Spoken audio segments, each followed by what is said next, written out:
I'm Drew Stevenson, and this is a video for my Law and Economics seminar about constitutional law and economics. And specifically in this video, I'm going to be talking about an economic analysis of negative rights versus positive rights. Now, my students have probably heard these sort of phrases before.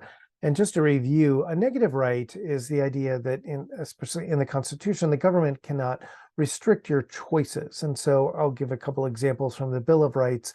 The First Amendment saying that the Congress can't pass a law that's going to restrict the freedom of the press or free speech rights or free exercise of religion.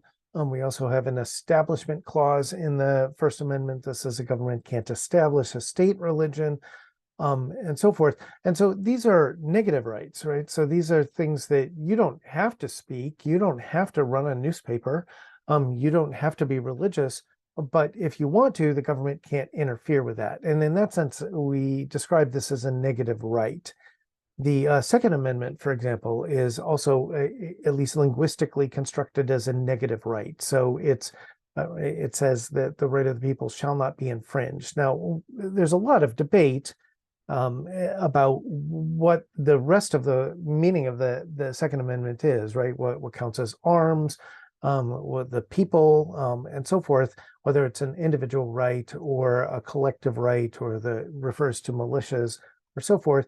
That's all the subject for another video someday. But for here, there's no doubt that the Second Amendment is constructed linguistically as a negative right, that there is some sort of right being described, and it describes it as the right of the people that cannot be infringed.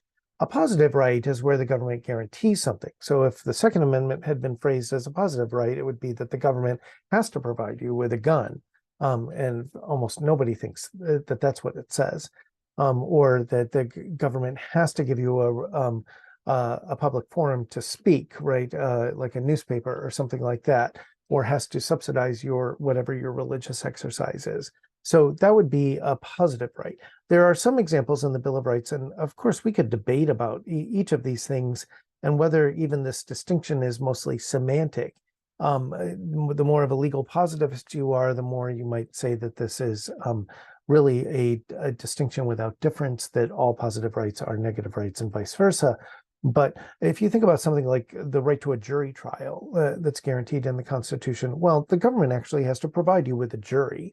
And so you can opt out of that right, but it's an affirmative right if you are charged with a crime and you want to have a jury trial, that you get to have a jury trial.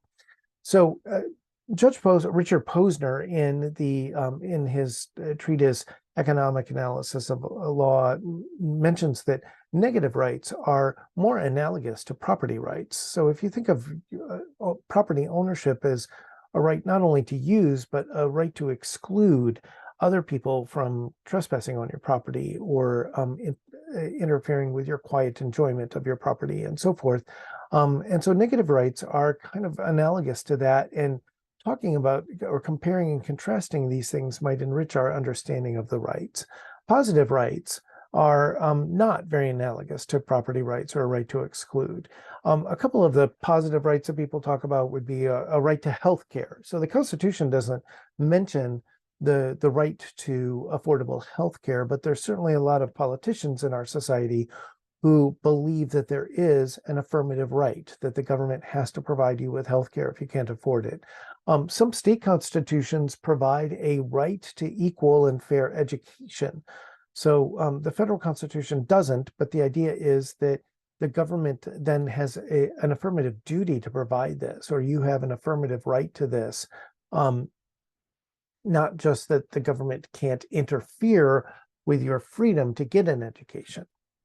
So negative rights require some cost, right, or government outlay to enforce and protect. So even from the standpoint of giving you providing a legal system or courts for you to challenge the actions of, let's say, a government overreach by the police that interferes with your rights or infringes on your rights, Positive constitutional rights involve significantly greater government outlay. So if you think about the right to public education, that basically means that we're going to have to budget for that. We're going to have schools, and we're going to have equally good schools for everyone, no matter where they live or how rich or poor the community is, and things like that. So that's significantly greater government outlay of resources, and which means that positive rights divert funds away from other essential government functions and services like national defense or building infrastructure.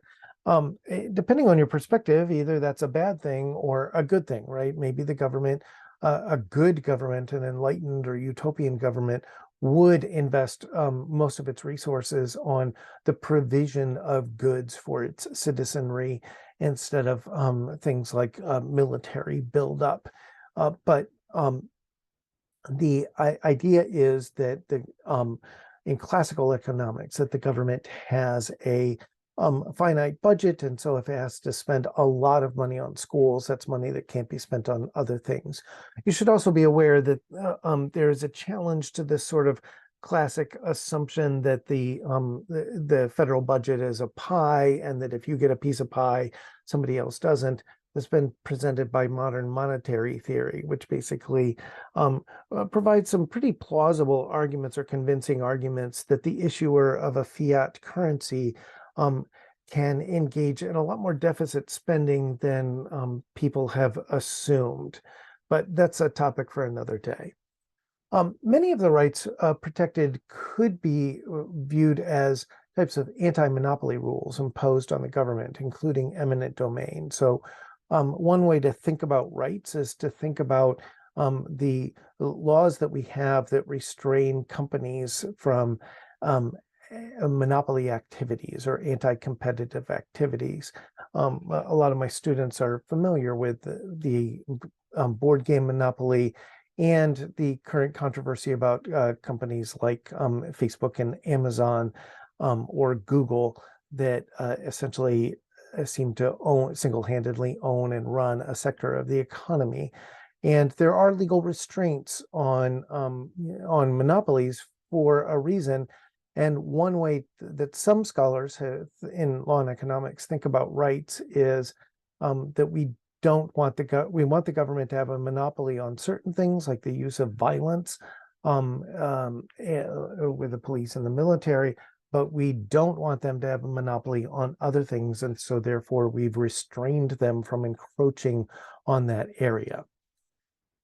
Okay, then there's a question to ask that you should ask yourself as a student. Are rights ends in themselves, or are they designed to promote something else, like the limitation of government or enhanced democracy?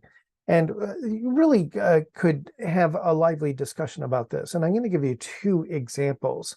Posner's example, one of his examples is, does the freedom of religion really help democracy? I suppose someone could argue that it does, that if we have lots of different people's religious views, or if you can be whatever religion you want, that's going to facilitate kind of a diversity of political ideas and beliefs and constituent groups. But the examples I would give are the First Amendment and the idea that a lot of times people will talk about, why do we protect free speech? Well, it's important to have the robust marketplace of ideas so that people can debate and different ideas can kind of be tested and tossed around, and then the best ideas will win out if everybody's allowed to argue and debate freely.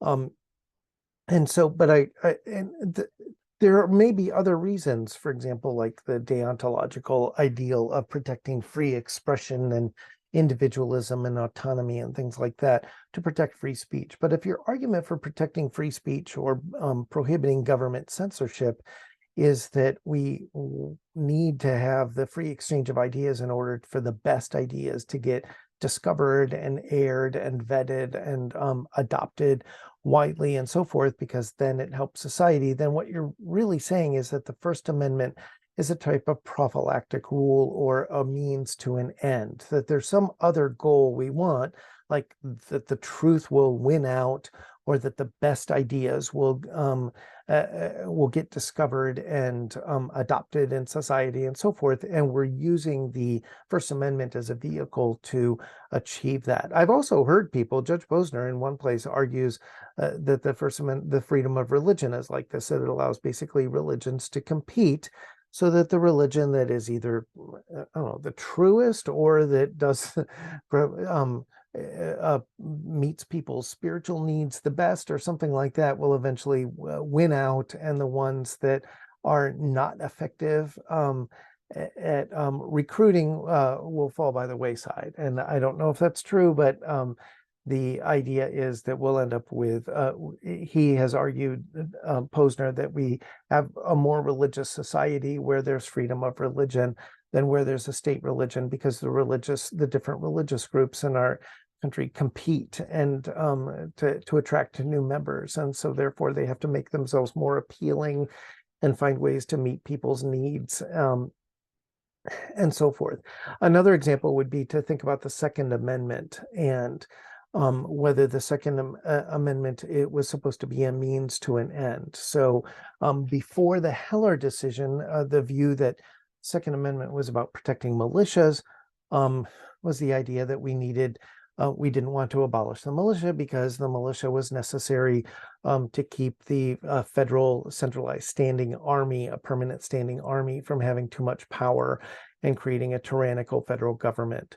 Other people in kind of modern times, there's an insurrectionist view of the Second Amendment, that the people have to be armed in order to keep the government in check.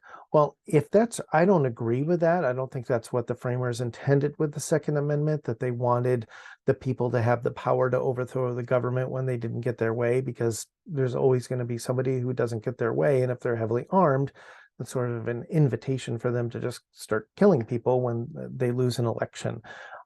But that type of argument is basically saying that the Second Amendment isn't itself a means to an end, that guns are not inherently valuable, the right to a gun is not inherently valuable, but instead we're protecting the right to have and bear arms so that people can can keep the government in check.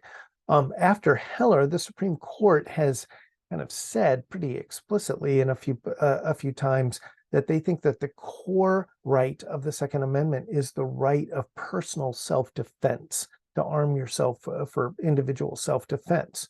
Well, again, in that case, then the Second Amendment is a means to an end. It's not an end in itself, that somehow the right to own a gun or to brandish weapons is inherently valuable, but instead the idea would be that the people need to have guns in order to defend themselves, so we're going to have to protect their right to have a gun. But what we're really doing is indirectly, or one step removed, protecting the right to defend themselves.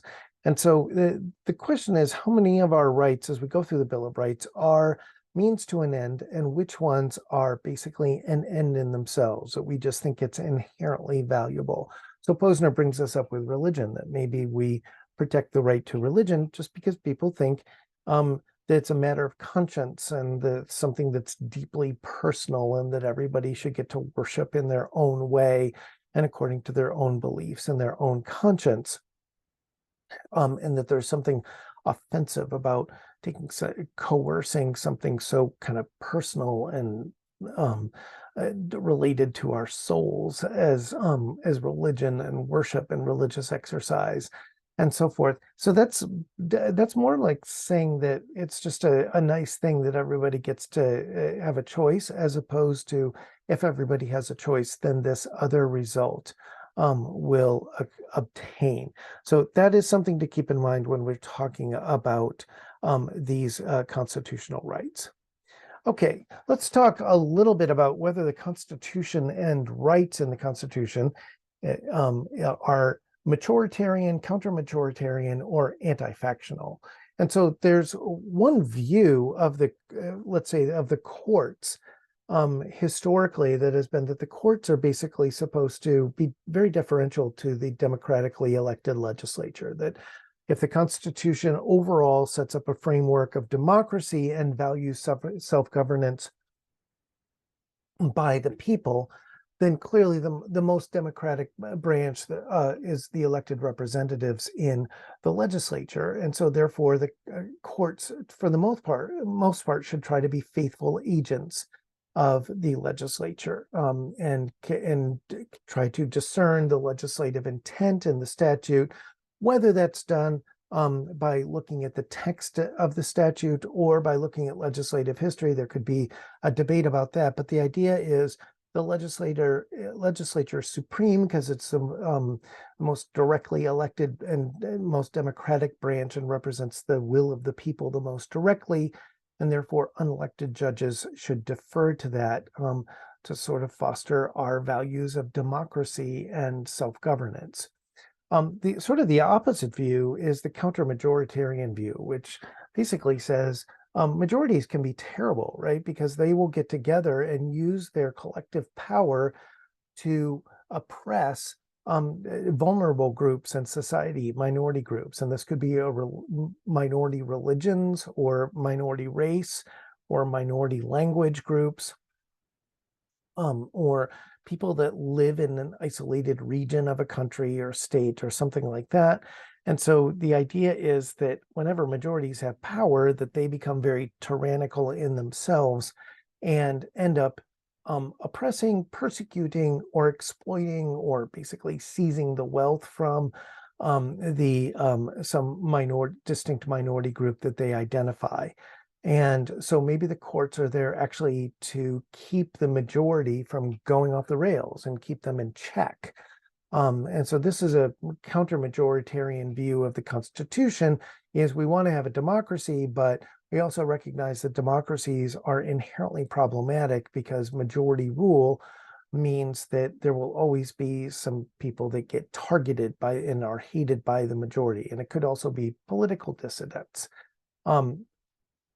And then there's a third view that's the sort of anti-factional view that comes out in the Federalist Papers. So in other words, protection of minorities versus majority, usually individual rights are touted as a means to protect weaker minorities. And I don't mean like physically weak, but vulnerable groups in our society from tyranny and persecution and oppression by the majority. But the framers were very concerned about the opposite problem. That is that what they called factions or special interest groups are the main problem with democracy. In other words, they thought that the problem with democracy is that most of the time most people are disengaged politically. They're focused on their lives and their work and surviving and getting ahead, or maybe their social lives and their friends and parties and holidays and all of these things. In modern times, memes, right? That people spend a lot more time thinking about internet memes than they do about bills that have been introduced into Congress. And so the framers were very aware of that most people didn't care that much about politics and wouldn't be paying attention. And that meant that a small group of really motivated people, especially if they had the money or they were radical enough, could hijack the whole process. And so they were concerned not just with the tyranny of the majority in oppressing minority groups, but that a faction or special interest group can easily hijack a democracy and take it over. And that was the reason to divide the power between branches of government and between the federal government and the states. The idea that it's so much easier to organize and rally a few highly motivated people than a large diffuse majority, right? And to get them together and get them to turn out on election days and stuff like that. And this idea of a faction or special interest group could be billionaires or corporate interests. It could be a foreign power that's trying to interfere in our democracy, kind of behind the scenes, and has agents a handful of agents that are working, or it could be a specific religious group or something like that, that is wanting to hijack the process. And so this is a different view. There's no right answer to this. And courts at times in our history have sort of tried switch back and forth between each of these three views about what the Constitution was designed to prevent, kind of on the on an abstract level and what courts were supposed to do. And that concludes my lecture about constitutional law and economics, and specifically negative and positive rights.